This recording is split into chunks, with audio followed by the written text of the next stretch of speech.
फेंस्टेक short hand classes में आप सभी लोगों का स्वागत है। यह डिक्टेशन हाई कोर्ट स्टेनोग्राफर की परीक्षा को ध्यान में रखते हुए 85 वर्ड पर मिनट की स्पीड से 5 मिनट की रिकॉर्ड की गई है। आप सभी लोग तैयार हो जाएं। डिक्टेशन स्टार्ट होगी 5 सेकंड बाद।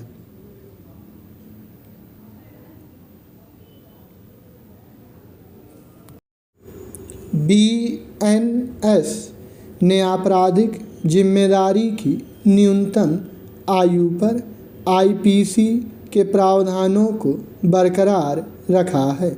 यह 7 वर्ष है और यदि बच्चे में अपने कार्यों को समझने की क्षमता नहीं है तो इसे बढ़ाकर 12 वर्ष किया जा सकता है।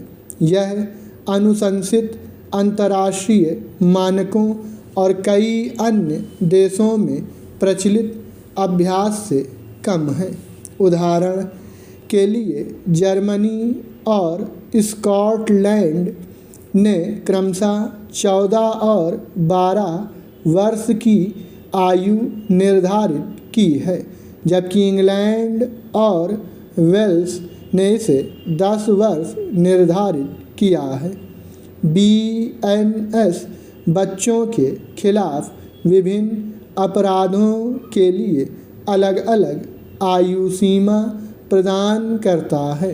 सामान्य अपराधों में 18 वर्ष से कम आयु के व्यक्तियों को नाबालिग माना जाता है।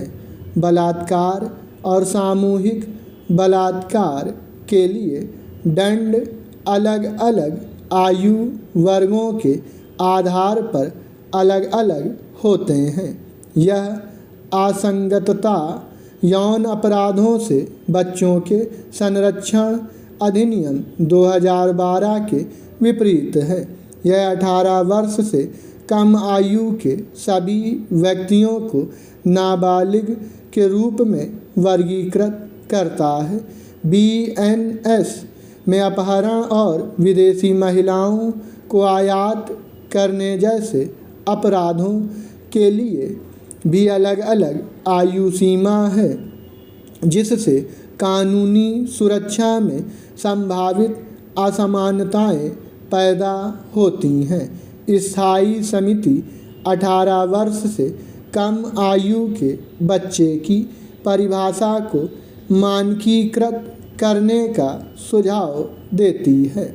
जब IPC को मूल रूप से अधिनियमित किया गया था तो इसे सभी आपराधिक अपराधों को शामिल करने के लिए डिज़ाइन किया गया था।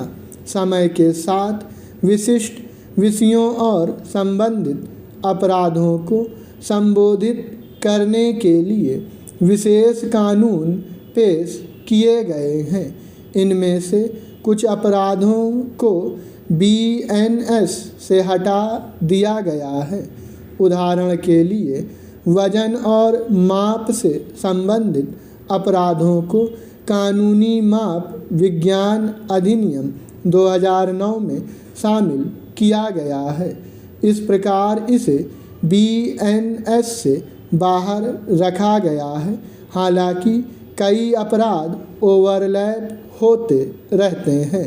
BNS संगठित अपराध और आतंकवाद जैसे नए अपराध भी पेश करता है, जो पहले से ही मौजूदा विशेष कानूनों के तहत आते हैं। यह ओवरलैप अतिरिक्त अनुपालन बोझ, बढ़ी हुई लागत और विभिन्न कानूनों के तहत एक ही अपराध के लिए अलग अलग दंड का कारण बन सकता है।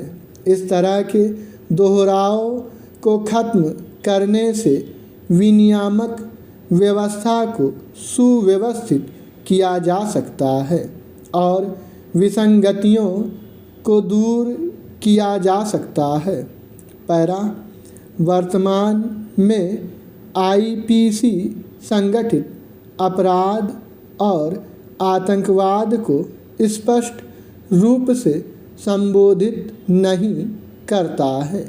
आतंकवादी कृत्य गैर कानूनी गतिविधि रोकथाम अधिनियम 1967 UAPA के अंतर्गत आते हैं।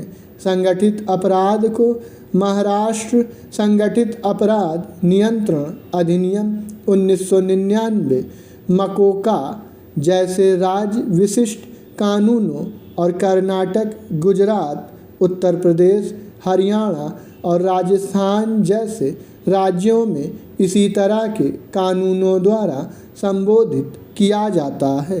BNS में संगठित अपराध और आतंकवाद दोनों से संबंधित अपराध शामिल हैं। यह उन राज्यों के लिए एक कमी को पूरा करता है जिनके पास विशिष्ट कानून नहीं है। हालांकि इससे उन राज्यों में कानूनों का दोहराव भी होता है जहां पहले से ही विशेष कानून है। स्टॉप।